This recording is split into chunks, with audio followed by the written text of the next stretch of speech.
Hey guys, my name is Ankita Rastogi और मैं आप लोगों को आज ऑपरेटिंग सिस्टम पढ़ाना चाहती हूँ। और ऑपरेटिंग सिस्टम का यूनिट 3 जो कि AKTU से एफिलेटेड कॉलेजेस में पढ़ाया जाता है। CPU स्केड्यूलिंग, ये बीटेक इंजीनियरिंग CS ब्रांच का है। ये आप लोगों के गेट के लिए बहुत इम्पॉर्टेंट है ये यूनिट। और ऑपरेटिंग सिस्टम बहुत इंपॉर्टेंट होता है गेट के लिए, आपके इंटरव्यूज़ के लिए, सभी चीज़ों के लिए बहुत इंपॉर्टेंट होता है operating system. So let's start. Now start CPU scheduling. तो CPU स्केड्यूलिंग वो होता है how to be allocate the process to CPU। वो हम CPU में कोई किसी प्रोसेस को एलोकेट कैसे करते हैं, वो CPU स्केड्यूलिंग होता है। जैसे हमें क्या कहते हैं, अब हमें देखेंगे CPU input output burst cycle. तो आप इसको आप नोट भी कर सकते हैं। देखो लोड एंड एड स्टोर, जो कि इम्पॉर्टेंट नहीं है, बट CPU बर्स्ट क्या होता है। देखो time require for particular process, जिसमें क्या कहते हैं टाइम दिया होता है, उसमें पर्टिकुलर प्रोसेस में वो उस टाइम में वो चीज़ें करना पड़ता है। वो पर्टिकुलर टाइम दिया रहता है उस प्रोसेस को करने के लिए। Then now as we start process style diagram, so you can note this down. You can put this screenshot and you will write it down. So this is the key points of this diagram. Now we start. You can also click the screenshot. So we next to the next topic, waiting time. The amount of time that process spends waiting in ready queue. The amount of time the process spends waiting in ready queue. जो time process होता है वो कितना ready queue में लगता है, वो चीज़ वो क्या कहता है CPU में रहता है। CPU बर्स्ट में आपको उसका टाइम उसका पर्टिकुलर टाइम दिया रहता है, उसको आपको निकालना होता है इस गैंट चार्ट के थ्रू।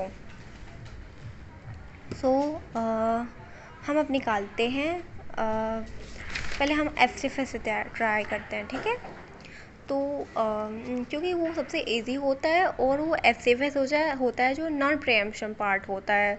तो हम पहले नॉन प्रीएम्पशन पार्ट का करते हैं, क्योंकि non preemption part preemption part से कंपैरेटिवली इजी होता है। तो हम पहले नॉन प्रीएम्पशन पार्ट का सीखेंगे, तो हमें नॉन प्रीएम्पशन अपने आप आ जाएगा। तो first of all we can start non preemptive CPU scheduling.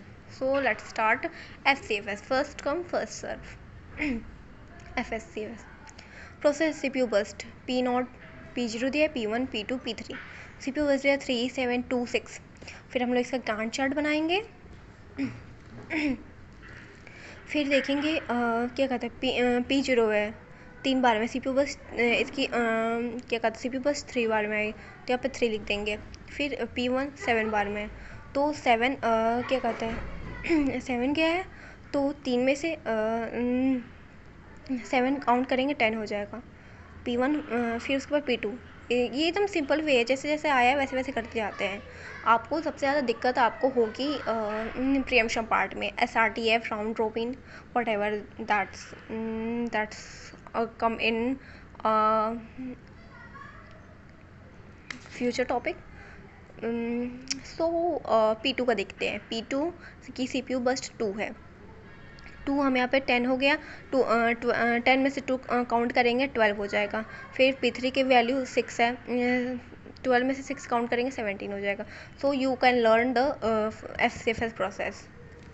Now you can put this also and get the homework for this, solve these questions and ये कॉन्वेक्ट इफ़ेक्ट है। ये तो ये इस पार्ट पे मत ध्यान दीजिएगा, क्वेश्चन है मैंने नोट नहीं किया है।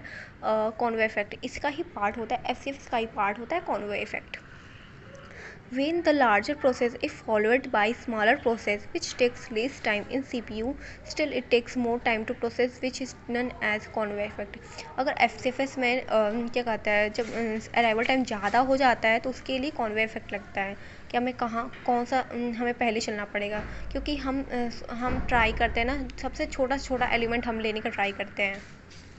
ठीक है, अब नेक्स्ट वीडियो में आपको मैं SGF सिखाऊंगी, प्रायोरिटी स्केड्यूलिंग सिखाऊंगी, एजिंग बताऊंगी, एस बताऊंगी, SRT बताऊंगी, राउंड रॉबिन बताऊंगी। ठीक है, bye guys, love you. Like and subscribe my channel, so thank you. और नेक्स्ट वीडियो के लिए आप मेरे यूट्यूब चैनल को सब्सक्राइब कर दीजिएगा और बेल आइकन को ऑन कर दीजिएगा, जैसे मेरी वीडियो आए तो आपको पता चल जाए। Thank you, bye.